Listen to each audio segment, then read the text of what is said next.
டாக்டரை பார்க்க வர்றாங்க அப்படின்னாலே அது பெயின் வந்தால் தான் வருவாங்க. அவங்களுக்கு பெயின் இல்லைன்னா வரமாட்டாங்க. எந்த பேஷண்ட் எனக்கு தெரிஞ்சு பெயின் இல்லைன்னா வரமாட்டாங்க. பெயினுங்கிறது என்ன அப்படின்னா, நான் சரியாக வேலை செய்ய மாட்டேங்கிறேன்னு உங்களுக்கு உள்ளே இருக்கிற ஒரு உறுப்பு உணர்த்துது. அதை தான் பெயின் நாங்கள் சொல்கிறோம். செர்விக்கல் ப்ராப்ளத்தில் கழுத்து வந்து பிடிச்சிச்சு. அவங்க 2-3 ஹாஸ்பிட்டல்லாம் போயிட்டு இருக்காங்க.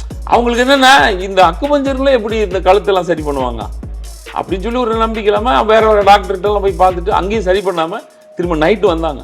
வந்து 5 நிமிஷத்தில் சரி பண்ணிட்டு போனாங்க. நீங்கள் அக்குபஞ்சரில் வந்து ₹1,00,000 எங்கேயுமே கட்ட வேண்டிய அவசியம் கிடையாது.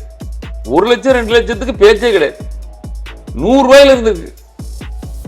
சரியாகலையா அவங்க பணம் வந்து 100% அவங்களுக்கு நம்ம திருப்பி கொடுத்துருவோம். இந்த ஆஸ்துமா, வீசிங்கு, அப்புறம் வெரிகோஸ் வெயின், முதுகு தண்டுல இருக்கிற பிரச்சனை, இந்த லம்பார் பிரச்சனை, செர்விக்கல் பிரச்சனை, இந்த L4 L5 எல்லாம் சொல்லுவாங்க. இந்த மாதிரி பிரச்சனைகள் உள்ளவங்களுக்கு வந்து நம்ம 100% நம்ம வந்து நம்ம குணப்படுத்தலாம். அதே டைம்ல நம்மளால குணப்படுத்த முடியலன்னா அவங்க கொடுத்த காசை 100% அவங்களுக்கு நம்ம ரிட்டர்ன் கொடுத்துருவோம்.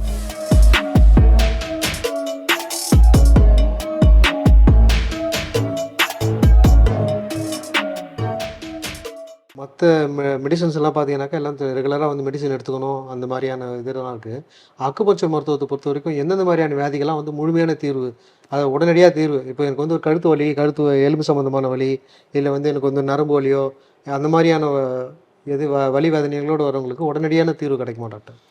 இப்போ பொதுவாக வந்து ஒரு பேஷண்ட் வந்து ஒரு டாக்டரை பார்க்க வர்றாங்க அப்படின்னாலே அது பெயின் வந்தால் தான் வருவாங்க. அவங்களுக்கு பெயின் இல்லைன்னா வரமாட்டாங்க.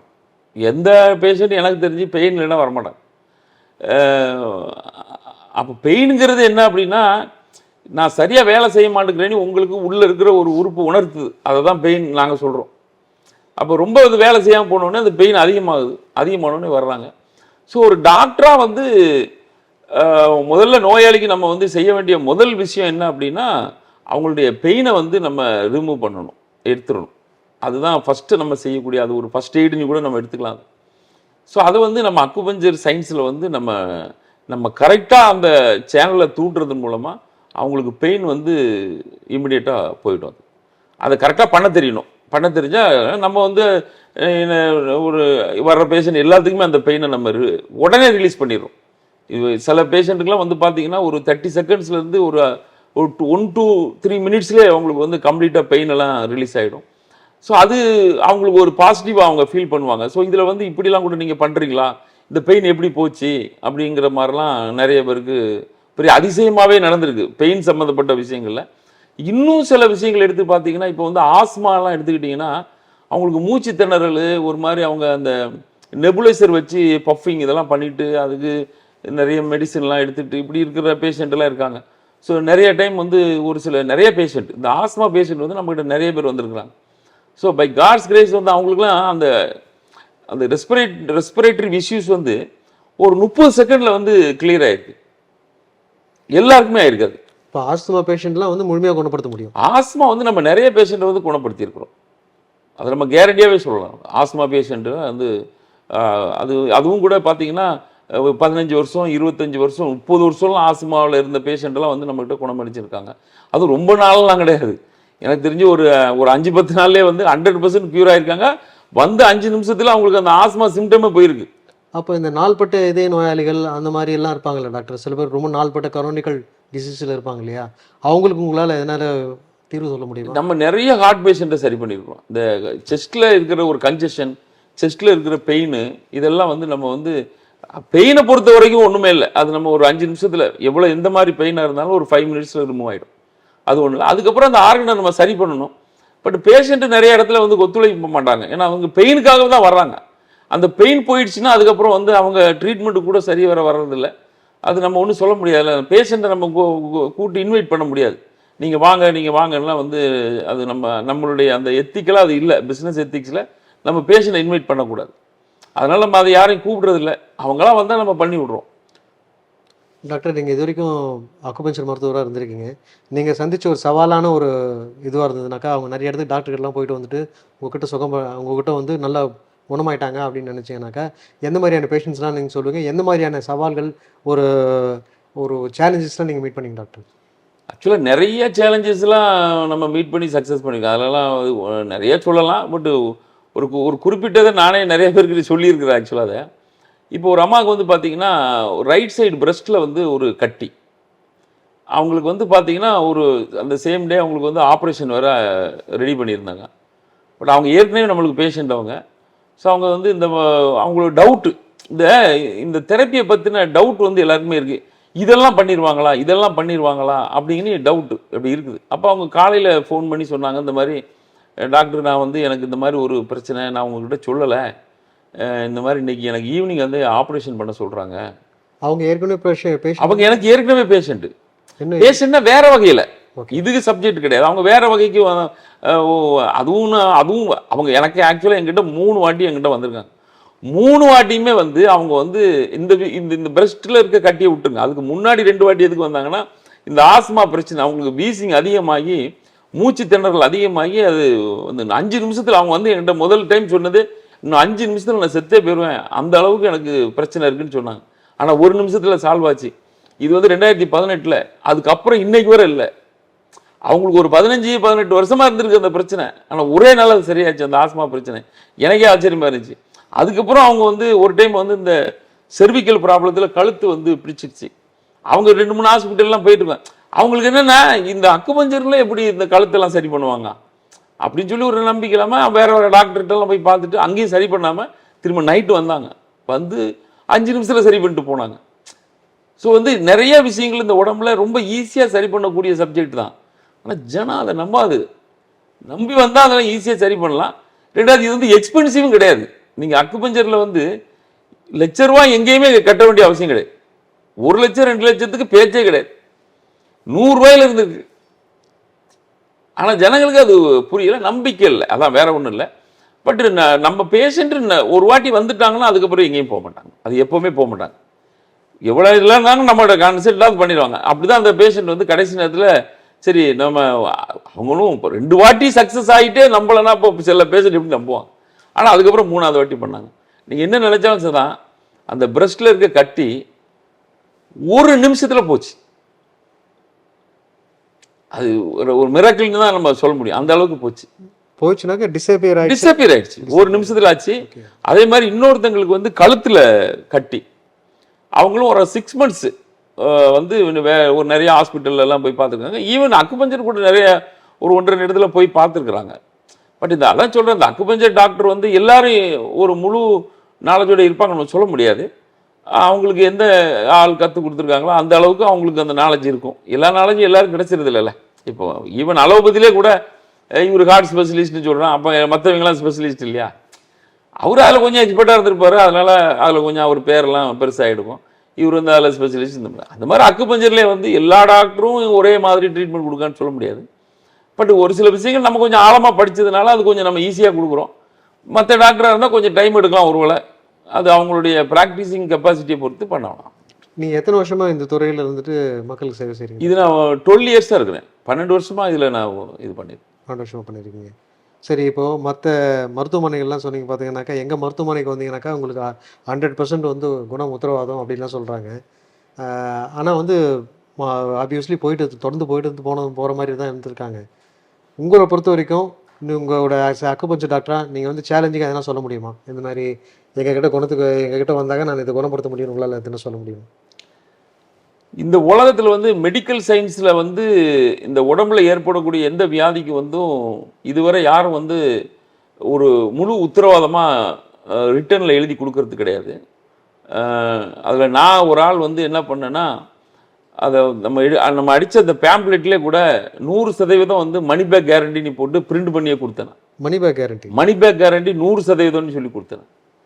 புரியல, மறுபடியும் சொன்னீங்கன்னா கொஞ்சம் நல்லா. அது எப்படின்னா, இப்போ ஒரு வியாதி வந்து ஒருத்தங்க வர்றாங்க, சரி டாக்டர், வந்துட்டு அவங்களுக்கு நம்ம ட்ரீட்மெண்ட் கொடுக்குறோம். சரி, இப்போ எங்களை பொறுத்த வரைக்கும் என்ன இப்போ எப்படி நாங்கள் ஃபீல் பண்ணுவோம்னா, ஒரு ஃபஸ்ட்டு நாளே இந்த வியாதி இவருக்கு குணமாகுவாங்கிறது நம்மளுக்கு தெரிஞ்சிடும். சரி, அவங்களுக்கும் அது புரிஞ்சிடும். ஏன்னா அவங்களுக்கு இது ஒரு புரிதல், நம்ம உணர்றது புரியுறதுங்கிறது வேற, உணர்றதுங்கிறது. இப்போ ஒரு பேஷண்ட் வராங்க, அவங்களுக்கு வந்து நம்ம ட்ரீட்மெண்ட் கொடுத்த உடனே ஒரு ஃபீல் பண்ணுவாங்க, இதுன்னு வித்தியாசமான ஒரு உணர்வு இருக்குது, ஒரு நல்லா இருக்கா இப்போ அப்படிங்கிற ஒரு உணர்வு அவங்களுக்கு வந்துடும். நம்மளுக்கும் தெரிஞ்சிடும் அது. அவங்களுடைய ஒரு ஒரு சின்ன சின்ன மாற்றங்கள் டக்கு டக்கு டக்குன்னு கொடுத்துருவாங்க அவங்க. இப்போ சில பேஷண்ட் நடக்க முடியாமல் வருவாங்க. இப்போ 2-3 days பேக் வந்து ஒரு பேஷண்ட்டு உட்கார்ந்து எந்திரிக்க முடியாது, அப்படி ஒரு கண்டிஷனில் வந்தாங்க. ட்ரீட்மெண்ட் முடிச்சுட்டு உட்கார்ந்து பார்க்குறாங்க அவங்களே. ஸோ அப்போ அவங்களுக்கு வந்து கான்ஃபிடென்ட் வருது, ரைட் இந்த ட்ரீட்மெண்ட் கரெக்டாக தான் பண்ணியிருக்கோம், நம்ம கரெக்டான இடத்துக்கு தான் வந்திருக்கிறோம், அந்த மாதிரி அவங்களுக்கு ஒரு கான்ஃபிடென்ட் வந்துடும். ஸோ அந்த ஃபஸ்ட்டு நாள்லே வந்து நமக்கு தெரிஞ்சிடும். ஒரு 3 நாளைக்குள்ள 100% நம்மளுக்கு தெரிஞ்சிடும் இந்த வியாதி நம்ம குணப்படுத்த முடியாது அப்படின்ட்டு.